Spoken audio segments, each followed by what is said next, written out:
Hey, what's going on, you guys? Welcome back to another Screw Toy action figure review. And today we'll be looking at the Power Rangers and Teenage Mutant Ninja Turtles Lightning Collection Morphed Shredder. I did do a review on the Morphed Turtles probably a couple months back now. But yeah, we finally got Morphed Shredder. He did just release here in the United States. I want to say maybe a couple days ago. But yeah, he looks pretty cool. The packaging looks pretty nice. But yeah, let's get a closer look at the packaging, then we'll get a closer look at the figure itself. Now getting a quick look at the packaging, it is pretty simple, but very nicely executed. You get a big window here, very nice picture of Shredder from the comics, Power Rangers, Teenage Mutant Ninja Turtles, Lightning Collection, Morph Shredder, Hasbro. On the side, the picture continues, and then you get Mighty Morphin Power Rangers. On the back, some promo images of Shredder, whole bunch of bullshit, Nickelodeon, boom! Hasbro.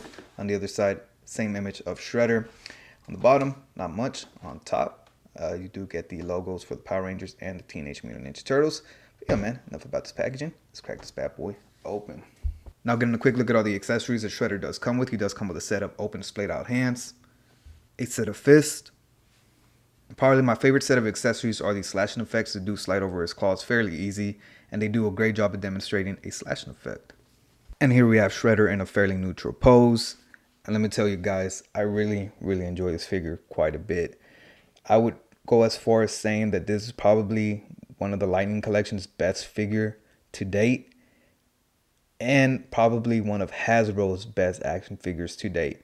I might be over exaggerating just a little bit, but it's just because I'm very excited about this figure, man. There's very little to complain about. My biggest gripes are that he does not have a wire running down here this cape, which Hasbro is not known to do, and they're not known to do soft goods, so that's a very big plus in my book, that this figure has a soft goods cape. If it had a plastic cape, it would have really hindered this figure and brought him down a lot more. But this cape just makes him feel so much more, what's the word I'm looking for? And I don't want to say higher quality, a little bit more like, I don't know. There's just something about this cape that really just makes this figure 10 times more better, in my opinion. The gold looks really nice. Again, my other complaint is that you get gold here, gold there, gold here. And then these shin pads, or not shin pads, I'm sorry, these knee pads are just a dull yellow plastic. They could have painted those gold, man. I don't know why. I don't know if in the comics they're yellow, but these should have been gold to go along with the rest of the gold on this figure. But besides that, this figure is pretty much perfection. It is a Shredder helmet mixed with the Green Ranger helmet, and it looks really nice. You get some silver right there. I'll get it to focus. You get some green punch in there. You get the eyes of the dragon right there. And then you do get some spikes up there on top of the helmet. On the back, you get some very nice silver plastic, not painted or anything. The mouth guard is painted silver, but the rest of it is just a dull gray plastic. And then you move down to these shoulder pads, the dragon shoulder pads. I can't remember the name of them top of my head, but it is painted in a very nice gold plastic. You also do get those shoulder pads that Shredder's known to wear, painted in very nice gold. Some more bands that are sculpted on. They're not a loose piece. Painted in gold. And then you get the Shredder forearm guards. And then the little things that hold his little blades right there. And then the rest of the body is fairly just plain and simple. Green buck with a purple sash right here with the dragon corn right there. And then his knee pads again should have been golden, but they left them in a yellow plastic. And then the shin guards are painted gold. His feet are in a silver plastic. And yeah, that's pretty much it, man. Again, my favorite thing about this figure is that he does have a soft goods cape. Just makes this figure feel so much higher quality. I don't know. There's something about it that just makes this figure so much better. This isn't my personal copy. This is my stepdad's. He let me borrow it to review it for you guys. And I don't know. I'm thinking about going to buy one for myself. The turtles didn't convince me, but this dude is just, he's just really good, man. I don't know what else to say. He's just a really good figure. I don't have any personal connection to it, but a good figure is a good figure. You know what I'm saying? So yeah, solid figure, man. But let's get a closer look at articulation. Then we'll get some size comparisons.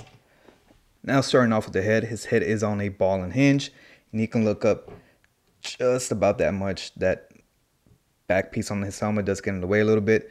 He does look down just the tiniest bit. Again, that piece right here on his helmet gets in the way. He gets no real head pivot as it is on a ball and hinge.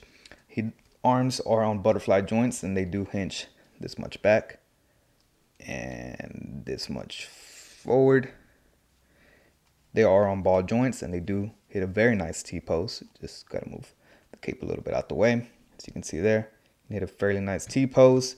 He does have upper bicep swivel, double jointed elbows that are pinless and bend in a great amount. Look at that. That's pretty great. His hands are on simple hinges, and they do rotate a full 360 and hinge up and down. And then my favorite setup on any action figure is the diaphragm cut with the lower ab crunch, so you can pivot this much to this side, this much to this side. You can crunch this much forward just using the diaphragm cut, and not much back. But using that lower ab crunch, you can crunch all the way back, good amount forward. Does he have drop down hips? No, he does not, but he does have a upper thigh cut, double jointed knees that are pinless, and you can easily kick his own back so that it's nice. He does have a very, very nice boot cut hidden in that behind that shin guard, so he does have a boot cut that does rotate, and he does have hinges on his feet that hinge this much forward. Well, not much forward because that shin guard gets in the way.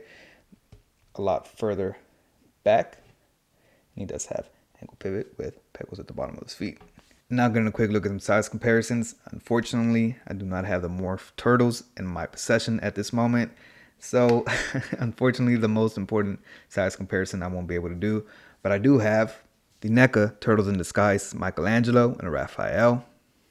And here we have Shredder with a figure with a very similar body mold, the Marvel Legends Retro Card Spider-Man. The only thing that this figure has over this figure is that he is pinless. Come on, Marvel Legends, get on it. And here he is next to the G.I. Joe Classified Series Timber from the Timber and Snake Eyes 2-pack. And here's Shredder next to the Mafex Batman. And as you can see, both of them have soft good capes. And yeah, Hasbro, keep doing this, man. I like it. And there you have it, a very solid offering from the Hasbro, Power Rangers, and TMNT team. They killed it, man. They absolutely killed this figure. I'm probably going to go out and buy myself a personal copy of this figure. Again, as I said at the beginning of the review, this is my stepdad's personal copy. He just let me borrow it to review for you guys. And I love this figure, man. There's just nothing really that I can gripe about. Again, some wired capes would have been nice for this figure, but Hasbro's not known to do wired capes or soft good capes. It's very rare and far few in between when they do. The only thing that I really have a big gripe about is those knee pads not being painted gold. That's like my only major complaint. Other than that, solid figure. Again, they killed it. Don't have anything else to say, because I mean that's really the only complaint I have is those knee pads. Again, if you are a Power Ranger fan and a TMNT fan, definitely go out and buy this figure, man. Definitely worth it. I think it's a deluxe figure, so it's a little bit more pricey, but I feel like it's worth the price. Absolutely love this figure, man. But make sure you guys like, comment, subscribe. Follow me on my Twitter, Instagram, and TikTok. The links to all those are in the description down below. And I'll catch you guys next time. Peace.